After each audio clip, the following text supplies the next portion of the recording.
Bonjour et bienvenue dans Artichaut, un podcast signé Bocal. Je ne sais pas vous, mais moi enfant, quand je ne regardais pas en boucle les mêmes programmes télé, j'adorais lire des magazines féminins, et en particulier une partie de ces journaux, les tests psychologiques. Eh bien Artichaut, c'est exactement ça. Présenter des personnalités de la région rimoise à travers un test de personnalité. Et mon invité du jour est... Ose. Bonjour Ose ou Zoé, comment ça va ? Salut Sébastien, ça va et toi ? Ça va très bien, merci beaucoup. Donc Ose, c'est ton nom d'illustratrice, ton prénom c'est Zoé, est-ce que tu peux te présenter un petit peu plus ? Oui. Du coup, je m'appelle Zoé, je suis illustratrice et voilà. C'est déjà beaucoup d'illustrations très colorées. Oui. Du bleu, du rouge, beaucoup.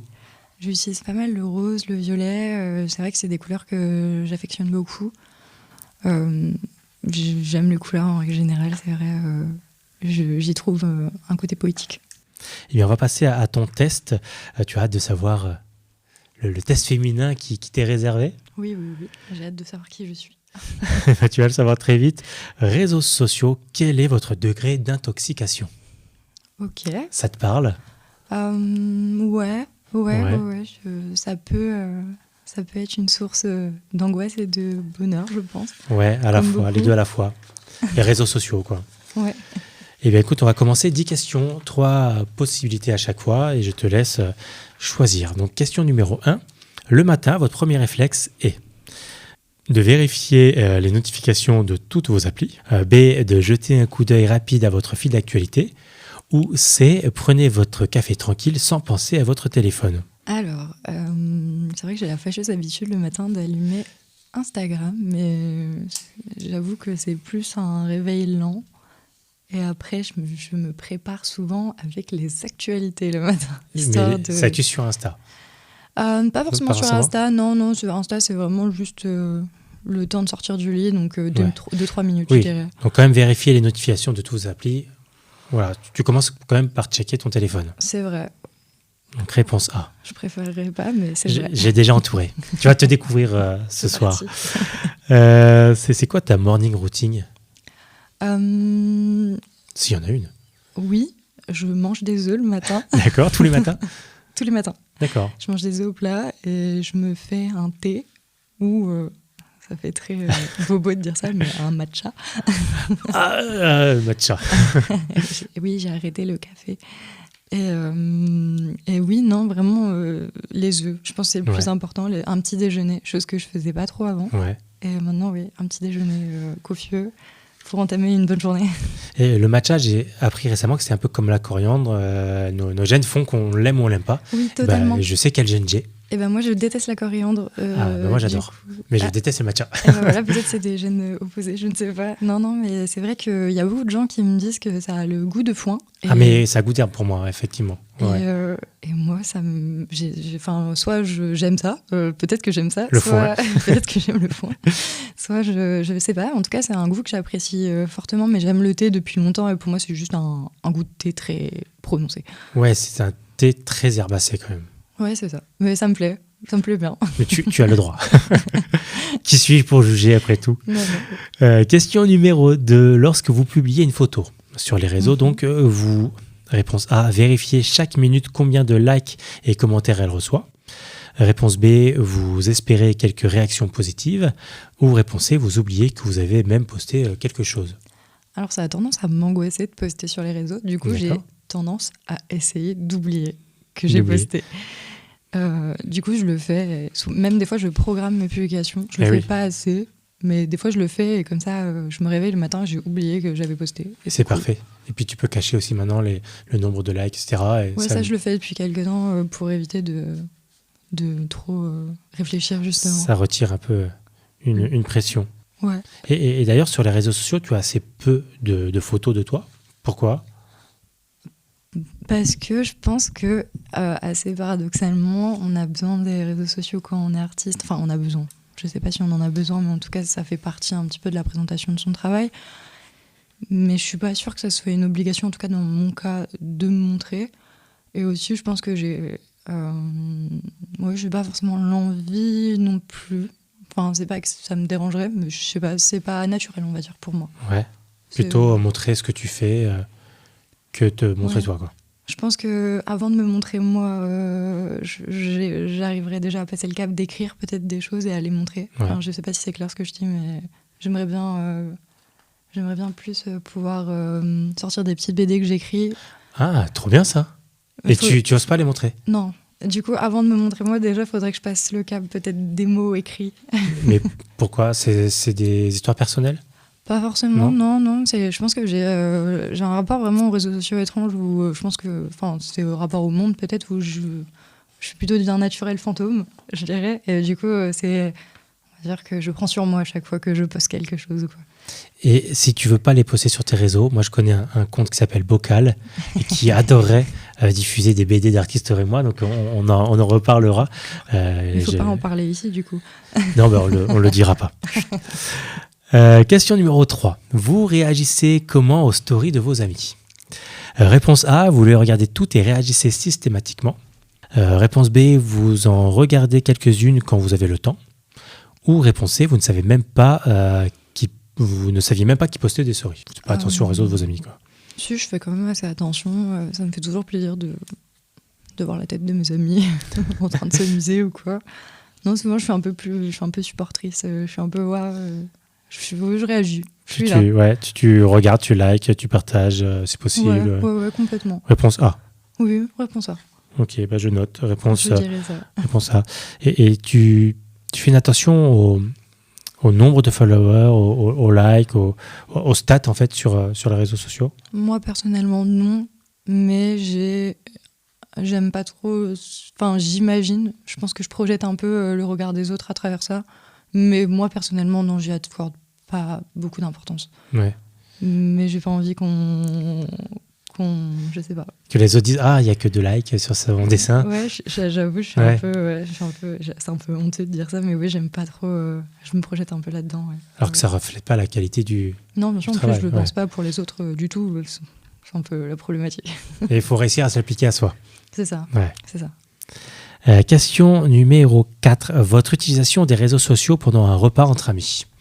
Réponse A, vous êtes en ligne partageant chaque instant en direct. Je prends les photos du plat là. Réponse B, vous prenez une photo ou deux, mais vous restez présente. Ou réponse C, votre téléphone reste bien rangé dans votre sac. Mon téléphone reste souvent bien rangé dans mon sac. Parfois j'essaye parce que j'aime avoir des souvenirs, mais non, j'y arrive pas trop. Tu es une très bonne amie. Peut-être, je ne sais pas. Tu connais ton temps de connexion sur les réseaux sociaux? Pas du tout, j'ai jamais regardé. Tu peux regarder ça dans les paramètres, ton temps d'écran. C'est intéressant de savoir. T'as peur de savoir? T'as peur de dire que c'est trop? Ouais, peut-être, ouais. Mais après, il y a un truc aussi quand c'est ton boulot presque. Enfin, quand tu as tu as des œuvres à vendre, tu dois vendre ton travail, tu passes forcément plus de temps que si c'était juste pour poster des selfies de toi et ton outfit of the day. Ouais, après, ça peut être le métier de certains de poster le outfit exact. Chaque jour, mais c'est vrai que moi je considère pas que c'est mon métier. En fait, peut-être que certains vont. Il y a des gens qui sont très très bons dans l'influence autour de l'illustration parce qu'ils vont pouvoir expliquer comment en faire un métier. Ouais.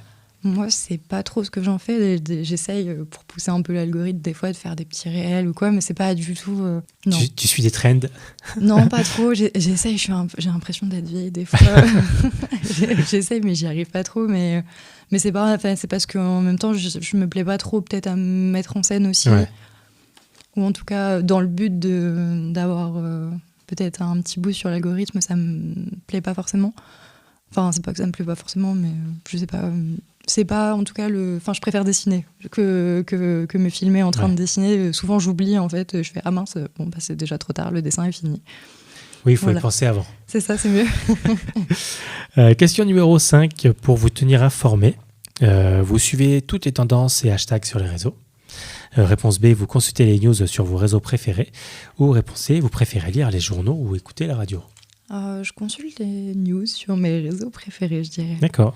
Tu as un réseau, du coup, de prédilection pour suivre les news? J'en ai plusieurs. Je suis Mediapart, je suis beaucoup de médias différents. J'écoute beaucoup de podcasts. Ouais. Alors, c'est moins de l'actu, mais ça va avoir un rapport sociologique ou ce genre de choses. Et je trouve ça super intéressant d'écouter les gens parler. Et même si souvent ça a un rapport quand même avec l'actualité. Il y a des historiens qui viennent discuter de choses, de conflits par exemple actuels, on comprend un petit peu mieux certaines choses aussi. Enfin, je vais écouter beaucoup. Mais oui, non, j'ai pas des réseaux, de médias en particulier. Mediapart me vient comme ça, mais ça pourrait être un autre. Et sur les réseaux comme Instagram aussi, avec Hugo Décrypte par exemple, ou des sites, des comptes comme ça qui décrypteraient l'actualité. Ça m'arrive, Hugo Décrypte de temps en temps. Après, c'est vrai que j'aime bien quand même pousser. 10 minutes, c'est trop court pour moi. J'aime bien pousser un peu plus loin. Après, je trouve que c'est intéressant, c'est des clés intéressantes qu'ils nous offrent. Et c'est vrai que le matin, des fois, justement, quand je me prépare, des fois, je le mets. Ça me permet d'avoir les clés de ce que j'ai envie de m'intéresser pour le reste de ma journée aussi, peut-être, un peu. Après, j'essaye de prendre... J'aime écouter les actualités, mais j'aime prendre de la distance, surtout avec aussi... C'est important, je pense que c'est notre responsabilité de connaître un petit peu ce qui se passe à travers le monde. Après, suivant sa sensibilité, je pense qu'il faut être capable aussi de mettre une distance et de s'intéresser à certains sujets plus que d'autres aussi. Question numéro 6. Votre réaction face à une journée sans accès aux réseaux sociaux? L'angoisse. Vous paniquez et cherchez désespérément une connexion. Réponse A. Réponse B. Vous êtes un peu perturbé, mais vous vous y faites. Ou réponse C. Vous appréciez cette coupure et vivez l'instant présent. Je pense que je serais réponse B plutôt. Je m'y habituerai assez facilement au final. J'ai plein d'activités autres que les réseaux sociaux, vraiment beaucoup d'autres où j'ai même pas forcément besoin d'un écran. Donc non, je m'y habituerai assez vite. Mais tu verrais ta vie d'artiste sans les réseaux sociaux, qui est une vitrine tout de même pour montrer ton travail? Franchement, je pourrais même dire que j'aimerais que ça soit peut-être sans. Après, il y a des gens qui n'ont pas d'Instagram ou qui ont un Instagram avec très peu de gens qui les suivent et qui sont publiés, qui vivent de leur travail. Et il y en a d'autres qui ont 15 000 abonnés et qui malheureusement ne vivent pas de leur travail. Je pense que c'est vraiment pas du tout un indicateur...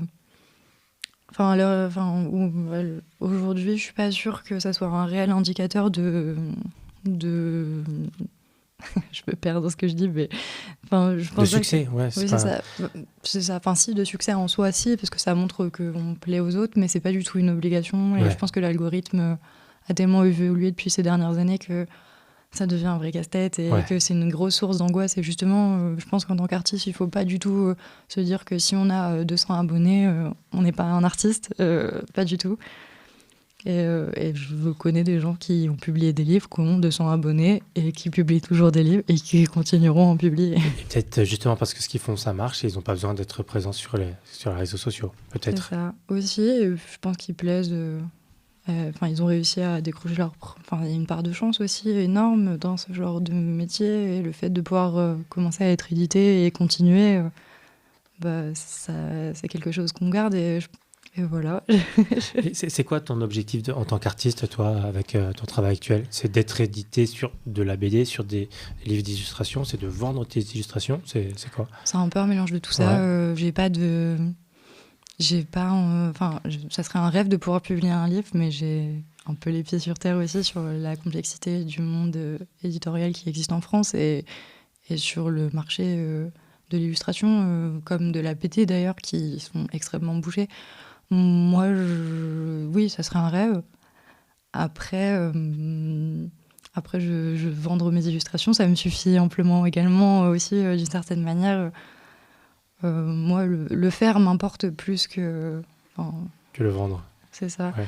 Et je pense que j'essayerai assez longtemps pour essayer et me dire que potentiellement je ne regretterai rien. Ouais. Mais j'ai pas de but. Enfin, je me fixe pas d'objectif spécifique par rapport à tout ça. Voilà. Ok. Question numéro 7. Quand quelqu'un commente négativement un post que vous avez publié, vous, réponse A, répondez immédiatement pour défendre votre point de vue. B, vous hésitez à répondre puis laissez tomber. Ou C, vous ne remarquez même pas le commentaire. B. J'hésite. Je réponds beaucoup B quand même. Non, pour l'instant, sache qu'il y a une égalité parfaite avant cette réponse-là. Mais Non, je pense que j'hésite à répondre, mais comme j'ai pu le dire un peu avant, je pense que j'ai un rapport au regard de l'autre qui est assez complexe, et du coup, je pense que j'hésiterais à répondre, mais je le ferai pas. Ouais. Parce qu'en plus, si ça arrivait, ça serait sur un de mes posts. Et du coup, potentiellement, je préférerais éviter un conflit en dessous d'un de mes posts, ou même d'ailleurs ailleurs. Je suis pas trop du genre à répondre ou à laisser des commentaires. Pas du genre à rentrer dans le conflit ou... Non, pas trop, ça m'arrive rarement. Et tu as déjà fait face à des haters ou... J'ai une chance, parce que je crois qu'il y a beaucoup de femmes qui vivent ça. Moi, j'ai de la Ouais. chance, je crois que... Non, mais peut-être aussi parce que je me montre pas assez. C'est vrai que si on arrive sur ton compte, on voit pas forcément que tu es une femme, puisque y a rien n'indique Oui, que tu es une illustratrice. éventuellement mon prénom, et encore, ça veut pas dire grand-chose non plus. Ah oui, c'est vrai qu'il y a ton nom quand même sur le... Oui. Oui, Ouais. mais ça veut pas dire grand-chose non plus Oui. en soi. Mais non, c'est vrai que j'ai de la chance là-dessus. Je sais que j'ai beaucoup de personnes autour de moi, des femmes essentiellement, qui vivent ce genre de choses, et j'ai énormément de chance là-dessus. Après, peut-être que je me fais tellement fantôme aussi sur les réseaux sociaux que j'évite ce genre de comportement. Je ne sais pas. Mais j'ai une grande chance, ça ne m'est jamais arrivé réellement. Ou en tout cas, pas frontalement. Et c'est quoi ta réaction sinon face aux critiques ? Je les prends, c'est hyper important, les critiques. Ça nous permet de nous remettre en question, et la remise en question, que ce soit dans le dessin ou dans la vie, c'est hyper important. Ça nous permet de nous construire, et oui, dans l'illustration, je me remets beaucoup en question, constamment, tout le temps. Ouais. C'est la vie d'un artiste, ça, j'ai Oui, l'impression. je crois. Je crois qu'on est tous comme ça en tant qu'artistes. Et non, je pense que c'est hyper important, et d'être critique envers son travail, ça l'est aussi autant que recevoir les critiques. On est peut-être même souvent les plus critiques avec nous-mêmes. Peut-être, je pense, oui. Je pense en soi. Mais il faut apprendre à doser, mais c'est pour du bon aussi, je pense. Question numéro 8, on approche de la fin déjà. Vos vacances idéales incluent. Réponse A, trouver les spots parfaits pour vos selfies Instagram. Réponse B, prendre des photos mais surtout profiter du moment. Ou réponse C, laisser votre téléphone à l'hôtel et déconnecter complètement. J'avoue que je prends beaucoup de photos que je ne regarde plus jamais. Oui, c'est le problème avec les photos qu'on prend généralement. Ouais, mais j'aime beaucoup. Mais à chaque fois, je me dis, je vais dessiner cet endroit. Alors, des fois, je le fais. Des fois, je le fais pas. Et non, souvent, par contre, je prends mon carnet à dessin quand je pars en vacances. Et je dessine. Ça, c'est un truc qu'on m'a beaucoup appris chez moi, dans ma famille. On dessine tous, même si on n'est pas censé, ou même si on dit qu'on ne sait pas dessiner ou quoi, on dessine tous quand on part en vacances en famille. Mais au moins, ça te permet de conserver l'instant, mais en le vivant quand même, en le dessinant, contrairement à une photo où tu vis peut-être un peu moins l'instant. Ou souvent, on la regarde jamais après. Et souvent, on la regarde jamais après, effectivement. Mais oui, non, complètement. Du coup, j'essaye de faire les deux. Du coup, ça m'aide pas. Oui, pardon. Du coup, c'est pas du tout une réponse donnée. C'est une très bonne réponse, mais qui n'est pas dans les propositions, effectivement. Trouver des spots parfaits pour les photos, prendre des photos, mais surtout profiter du moment. Oui, prendre des photos, surtout profiter du moment dans ce cas. Parce que tu prends des photos, mais pour toi, pas forcément pour les montrer. Parce qu'après, laisser votre téléphone à l'hôtel pour vous déconnecter. Oui, je pourrais dire B, parce que ça ressemble un peu à ça. Oui. J'ai entouré. C'est ça, c'est bon. Non, mais après, tu peux encore changer d'avis. Donc, on part sur le B ? Oui, allez, ça on part m'arrange. sur le B. Question numéro 9. Non, avant ça, ton meilleur souvenir de vacances ? Ah ouais. Mon meilleur souvenir de vacances. C'est dur. C'est dur. Il y en a trop ou il n'y en a pas assez ? Je pense qu'il y en a beaucoup. Mais de par le fait que mes parents sont séparés, donc déjà, j'ai eu la chance de pouvoir vivre 2 fois plus de vacances dans ma vie. Donc, j'en ai plusieurs, ça dépend des âges. Je dirais des vacances avec des amis, souvent, ou en famille. C'est des vacances avec les gens qui nous sont chers, souvent, c'est les meilleurs moments. Donc, plus les personnes avec qui tu pars que les lieux où tu vas. Alors, je m'en fiche un peu, j'avoue. Après, peut-être que je suis jamais encore partie dans un lieu assez extraordinaire pour me... Non, je pense que c'est vraiment les gens. Vraiment. Il y a plein d'endroits magnifiques dans le monde, mais si on n'est pas accompagné des bonnes personnes, c'est un peu dommage, je pense. Pour le partager. Oui, complètement. Question numéro 9, avant-dernière question. Votre fréquence de vérification des messages privés. Réponse A, toutes les 5 minutes, c'est vital. Réponse B, quelques fois par jour, juste pour être à jour. Ou réponse C, quand vous y pensez, ce n'est pas souvent. Quelques fois par jour, juste pour Ouais. être à jour. Jusque-là, tu as répondu à tous mes messages pour préparer cette émission sans que j'ai à attendre. J'aime pas trop laisser les gens attendre. Ouais, Enfin, pour moi, c'est... Enfin, je peux le faire avec des gens très très proches de moi, parce que je sais qu'ils pourraient se permettre de le faire Ouais. avec moi aussi, et que on sait qu'on va pas prendre les choses personnellement. Mais c'est vrai que non, j'ai tendance à répondre, même à mes amis en fait, j'ai tendance à répondre assez rapidement. Mais, et quand, du coup, si tu vas voir un message que tu laisses en vue, tu réponds quand même tout de suite.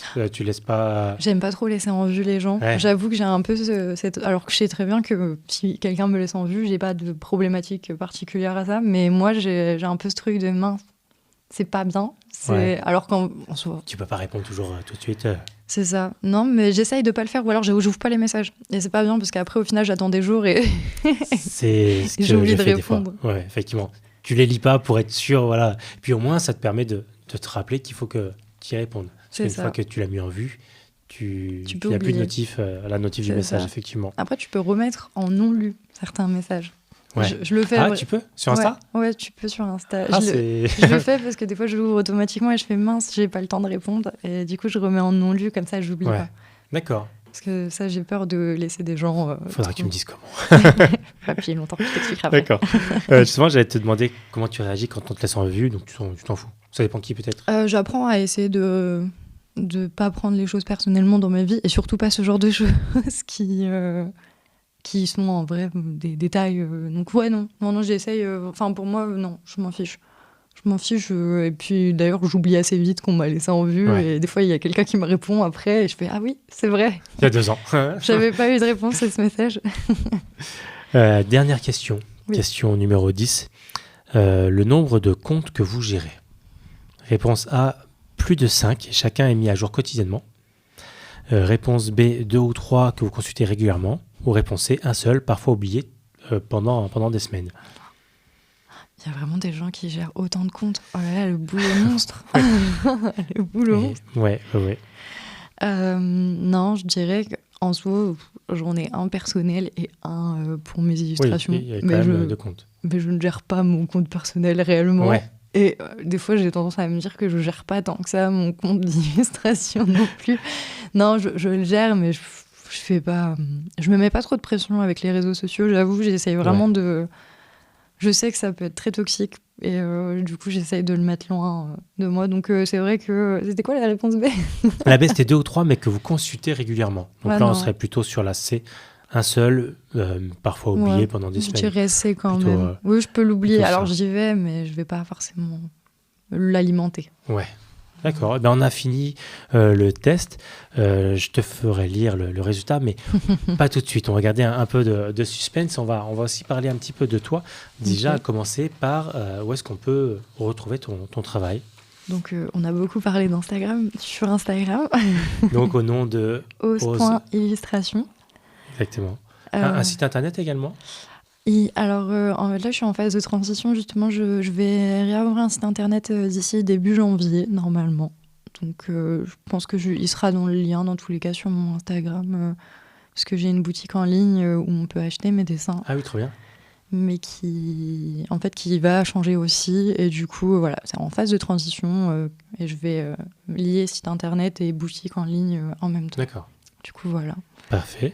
Comment tu définirais ton art et est-ce que tu te sens artiste? C'est dur de dire qu'on se sent artiste, surtout quand on n'en vit pas pleinement. Moi, j'en vis pas pleinement et même si j'en vivais pleinement, est-ce que je me sentirais artiste? Je sais pas. Est-ce que c'est ça qui définit que tu es artiste ou non, d'en vivre Non, je pense pas. Je pense pas. C'est compliqué. Je pense que c'est un truc encore de rapport à soi. Je pense qu'il y a des gens qui auraient pas du tout de problématique à dire Ouais. qu'ils sont artistes et j'y vois aucun mal d'ailleurs parce que j'aime beaucoup ce mot. Mais c'est vrai que c'est une posture qui me fait un peu peur des fois parce que souvent c'est une posture de regardant et ça me fait un peu peur de... Je fais les choses très instinctivement, je les réfléchis pas tant que ça et j'y vois souvent après coup des sens dans ce que je fais. Et du coup, oui, je me définis comme artiste, mais je me définirais plus comme illustratrice que comme artiste. Mais quelle différence tu fais du coup entre les deux? C'est dur, c'est très dur. Je pense qu'il y a tout... C'est compliqué. Je réfléchis une seconde. Vas-y. Pour moi, Ouais. l'illustrateur va peut-être plus répondre à des commandes que l'artiste essaierait de passer des messages peut-être. Oui, c'est ça. Mais c'est là où je rejoins ce que je te disais tout à l'heure, c'est que j'ose pas encore, je pense, assez assumer pleinement l'intégralité de ce que je crée. Ouais. Et du coup, par exemple, ce que je vais écrire ou ce genre de choses, c'est encore un peu un jardin secret pour moi que je dévoile pas forcément aux réseaux, enfin, que je poste pas sur les réseaux sociaux ou quoi, et que je garde vraiment dans mon cercle proche parce que je vais pas forcément le montrer. Donc c'est vrai, enfin, je me définis comme artiste, mais je crois que je suis pas totalement encore assumée avec ce terme, avec moi-même en tout cas. D'accord. Bon, une artiste en devenir alors. C'est quoi ton processus créatif? Je me perds dans mes idées. Ouais. Je me perds dans Enfin, il y a beaucoup de choses. Je suis beaucoup inspirée par les livres que je lis. Je joue beaucoup aux jeux vidéo aussi. Je suis très inspirée par les jeux vidéo également. Comme quoi? Il y a beaucoup de jeux vidéo. Ça peut être comme des jeux de ferme, comme des jeux de combat ou combat des dragons. Ça peut être vraiment beaucoup de choses. Donc, je suis très intéressée par les univers fantasy. J'allais dire, c'est ce qu'on ressent dans tes dessins. Ouais. Très fantaisiste. Oui, je pense qu'il y a à la base plutôt onirique. Et au fur et à mesure du temps, je pense que je suis de plus en plus inspirée par les univers fantasy. Mais c'est vrai que, comme je disais juste avant, j'ai pas forcément... c'est très instinctif, presque cathartique. C'est un gros mot, hein. Un grand mot quand même, mais il y a quand même quelque chose comme ça. Et c'est après coup souvent que j'y vois un sens réel, ou c'est à travers les couleurs, ou le traitement des couleurs, que je vais y apporter une ambiance, quelque chose qui va vraiment... Mais comment ça passe de l'inspiration, de l'idée au dessin, à l'illustration? Ça va passer par des images que j'ai, des représentations que j'ai pu voir, des postures. Je suis assez nulle pour me souvenir de mes références souvent. Je sais que j'en ai plein, mais j'ai rarement les noms. J'ai une mémoire assez trouée. Mais je sais que je suis inspirée de beaucoup de choses, et ce qui fait que j'y trouve des sens en souvent reprenant des expressions, en essayant d'y apporter des émotions. Mais c'est vrai que j'ai pas de processus créatif prédéfini, on va dire. Et tu dessines plutôt sur tablette, dessin numérique principalement? Ce que je montre, oui. Ouais. Après, je fais pas mal de gouache aussi, mais je la montre pas trop. Et sinon, j'ai des carnets remplis de gribouillis. En fait, voilà. On veut les voir. C'est très... il y a beaucoup de choses ratées aussi. C'est le but du dessin. Mais ça fait partie du processus aussi. Complètement. Mais souvent, c'est ça, en fait. Souvent, je fais. Et ce que j'aime, je garde, en fait. Souvent, c'est ça. Et du coup, c'est très dans l'instinct, dans le faire. Et je réfléchis pas tant que ça au fond. Et en fait, souvent, tout prend son sens après coup, quand je le regarde et que je me dis « Ah, mais oui, en fait, tout était déjà là, mais très inconscient. » Et souvent, c'est comme ça que... C'est souvent à travers les émotions que je travaille, beaucoup. Ok. Et c'est quoi ta plus grande fierté? J'ai entendu cette question tout à l'heure et je me suis dit « Mais qu'est-ce que je vais bien pouvoir dire à ça ?» Tu as eu le temps d'y réfléchir. Je n'ai pas du tout réfléchi au final.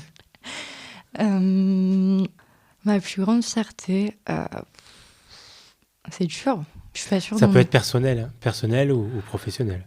Ouais. Je dirais qu'avoir accepté cette interview, c'est déjà une fierté en soi, parce que je suis quelqu'un de très timide et c'était quand même une petite épreuve. Bon, ça se passe bien. Oui, non, ça se passe très bien. J'ai été gentil avec toi. Non, mais il n'y a pas de souci là-dessus. C'est l'exercice, je pense. Ouais. Oui, non, c'est continuer à essayer de sortir des carcans que notre cerveau veut nous... Là où il veut nous emprisonner, quoi. C'est réussir à en sortir. Donc ouais, non, là, ça fait partie des petites fiertés que je peux avoir au quotidien. Tu n'as pas l'habitude de prendre la parole, de parler de toi? Non, pas trop. Non, en tout cas, pas à destination de gens que je connais pas qui peuvent potentiellement écouter. C'est vrai que j'aimerais avoir plus d'aisance, en tout cas à pouvoir partager les mots et ce que je ressens, ou en tout cas ce que je pense. Mais c'est vrai que c'est pas forcément la chose la plus facile, c'est pour ça que je dessine aussi, parce que souvent dessiner c'est plus simple. Mais moi je veux voir les BD, j'attends. écoute, peut-être. Autre question à laquelle tu as peut-être pu réfléchir, quelles sont tes parts d'ombre ? Comme tout le monde, on en a plein. Je dirais que je pense que je suis trop dans l'émotionnel, beaucoup trop. Ouais. Peut-être trop sensible. Et ça peut être... on dirait que je dis un faux truc, quelque chose qui n'est pas réellement négatif, mais si, ça peut l'être. Parce qu'au final, on s'investit trop dans beaucoup de choses et on peut vite être très stressé et prendre des décisions irréfléchies parce qu'on est dans l'émotionnel. Tu es prête pour les résultats ? Oui. Je te laisse lire, donc, okay. Majorité de B. Vous êtes addict. Waouh. Il y avait pire que addict. Hein. Addict, ça va. Oui, je vois, vous êtes intoxiqué, tu veux. Vous adorez les réseaux sociaux et y passez pas mal de temps. Mais vous savez aussi vous décrocher. Vous êtes au courant de ce qui se passe sans être complètement obsédé. C'est un bon équilibre tant que vous continuez à profiter des moments offline. Franchement, oui. Je pense qu'il y a très peu de gens qui ne sont pas addicts. C'est difficile de ne dans le pas monde l'être. dans lequel on est. Il faut encore travailler là-dessus, je pense. Ouais. Il faut peut-être éteindre son téléphone un peu plus de mon côté. Mais je pense que comme beaucoup, on s'en rend pas compte, mais on regarde toutes les 2 secondes l'heure du téléphone et on est addict de par le monde dans lequel on vit. Ouais, le mien est là, posé à côté. je l'ai laissé loin, le mien. C'est un résultat qui te convient ? Tu te reconnais là-dedans ? Oui. Après, ça fonde pas l'entièreté de ce que je suis, donc ça va. Mais oui, je pense que le rapport au téléphone, je l'assume assez. Téléphone et aux réseaux sociaux. Oui. En fait, ça me permet de communiquer avec les gens que j'aime aussi, les réseaux sociaux. Donc oui, on peut le dire complètement. Oui, parce qu'aujourd'hui, c'est aussi un moyen de communication avec le monde extérieur avant tout. Complètement. C'est vrai que... Dit comme ça. Profitons-en. Merci en tout cas, Zoé, d'avoir accepté mon invitation. Ce fut un plaisir. Un plaisir partagé. Merci. Qu'est-ce qu'on peut te souhaiter pour la suite ? Peut-être un jour éditer un livre. Déjà sur Bocal. Peut-être. Éditer un livre. Eh bien, écoute, je te le souhaite. Faire paraître un livre plutôt, parce qu'éditer, je ne suis pas encore une maison d'édition. Et tu as pensé au financement participatif ? Oui, mais il faut déjà avoir quelque chose... J'attends d'avoir quelque chose de solide aussi avant de... Ouais. Et comme je dis, d'être capable de partager peut-être ce que j'écris avant, ça serait super. Donc un travail personnel et après un travail professionnel. Ok, écoute, on te le souhaite en tout cas. Merci. Merci, à bientôt. À bientôt. Merci d'avoir écouté Bocal et à bientôt pour de nouveaux podcasts. En attendant, vous pouvez nous suivre sur Instagram, Bocal Reims avec un K, et retrouver l'agenda culturel local sur bocalreims.fr. N'hésitez pas à liker, à vous abonner, à nous donner du love. Soutenir Bocal, c'est soutenir la culture locale. Et n'oubliez pas, Reims donne à ceux qui le veulent bien. C'était Bocal. Bocal.